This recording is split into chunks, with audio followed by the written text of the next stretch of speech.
Hey everybody, welcome back. Mike from SPECTRE Comics, continuing my series where I'm sketching and laying out SPECTRE Comics issue 7. I actually have 2 pages that we're going to review today. I just completed page 26 and page 27. We completed the last video by completing that 2-page spread, changing scenes following the characters that these guys are tracking. We're back with the main crew. If you saw the last video, you know that the little Startle, the little blob character, sent a telepathic message to his partner here, and he received it. So this little poof above his head and these little waves kind of indicate that he received the message, and now he's going to disseminate the information to the rest of the SPECTRE crew. You got Spark, Risa, Storbo, and Blip over here, and these guys are now on the asteroid heading towards the mining facility to rescue the other SPECTRE team and the Startle. So he's telling them they just got recaptured, we need to hurry, and then they start inside this cave.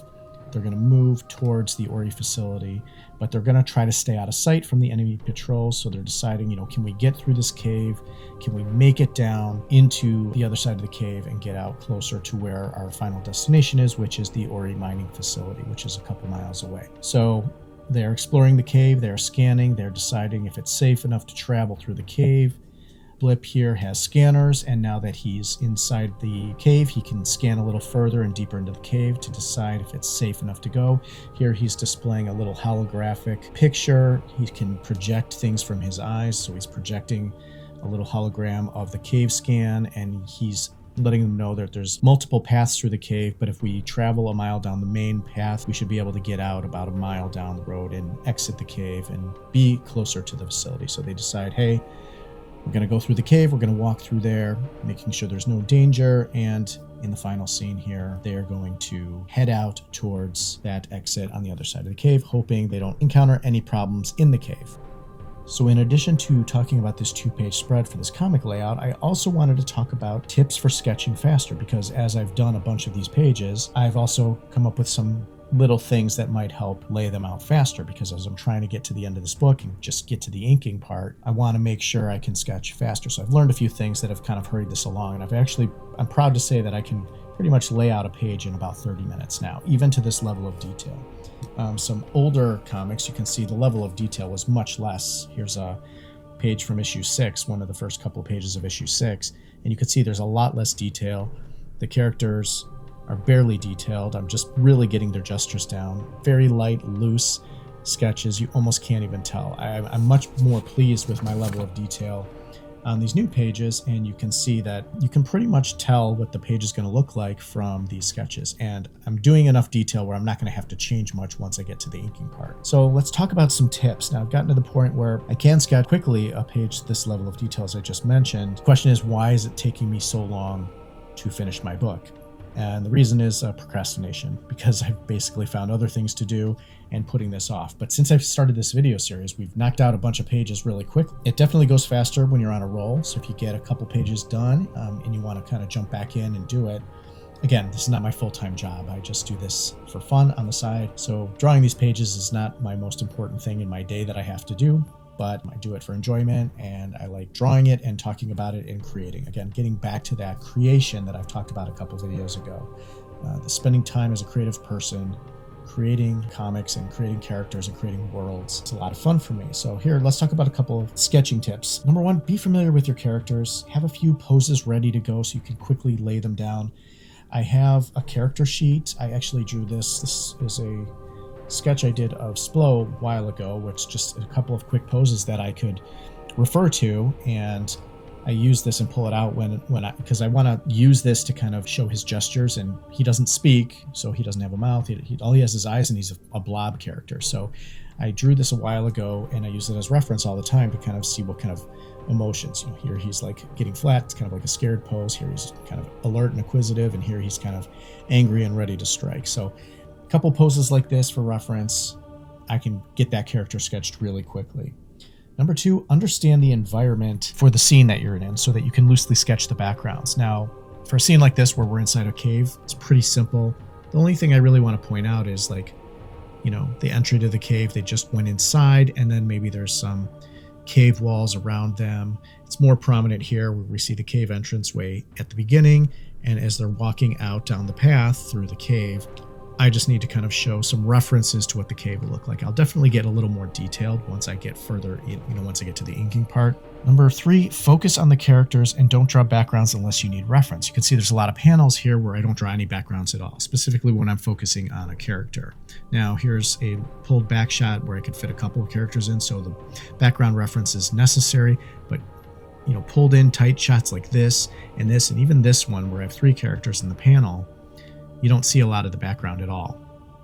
Here, where I've got a wider shot with all 5 characters that are in this scene, you do see a little references, but quick, loosely sketched wall lines for the cave, just for a reference there. It's going to be pretty simple in there. Number 4, if you are adding backgrounds, just hint at the major elements. And as I said, in this case, the cave opening was the most important, and just kind of the walls. If I have a more complicated scene where there's a little more detail, focus on the major elements. And if something's hard to draw, this is another tip, tip 5. If there's something that's too hard to draw or takes too much time to figure out, just sketch quickly a reference. You can even leave a placeholder item in there so that you don't have to waste too much time doing it. Again, the whole purpose of this is to get stuff on paper quickly and not have to worry about all the detail that you're going to be adding later, especially if you're going to take these pages, scan it into computer, and in Photoshop or some other drawing program, add all that detail later. So don't waste time now, because it's going to take enough time to ink. Another tip is I use SketchUp for a lot of my major elements, which are design, which I'm going to be drawing a lot. Here's a SketchUp model that I use as a reference for one of the scenes. This is the Ori mining facility. This is actually where these guys are headed now. I've got the facility built into the side of a mountain, which I just took an image of the mountain and kind of tilted it back. So it looks like the building is coming out of the mountain, and then it has a tower that looks out into the asteroid veranda. Now, this is the model that I use. What it looks like in the comic book. Here you can kind of see it in the background. They're unloading the prisoners from the ship. We've got the Ori mining facility in the background there.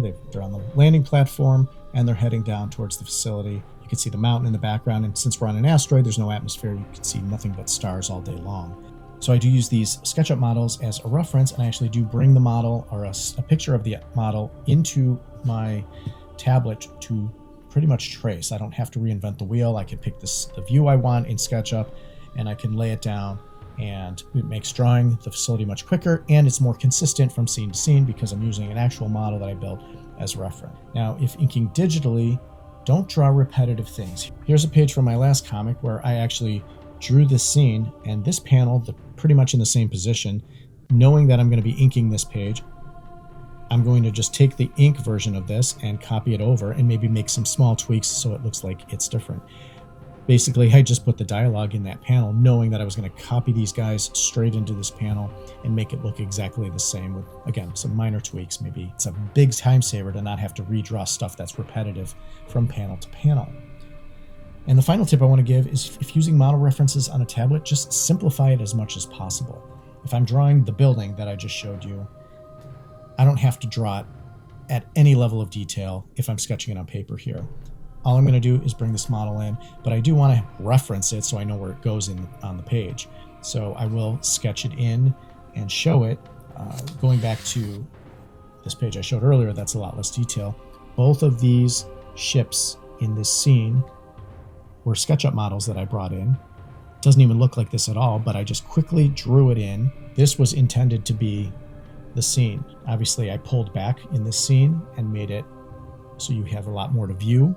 The ship, and then all of the prisoners getting unloaded, and then the Ori patrols and the Ori guards bringing them to the facility.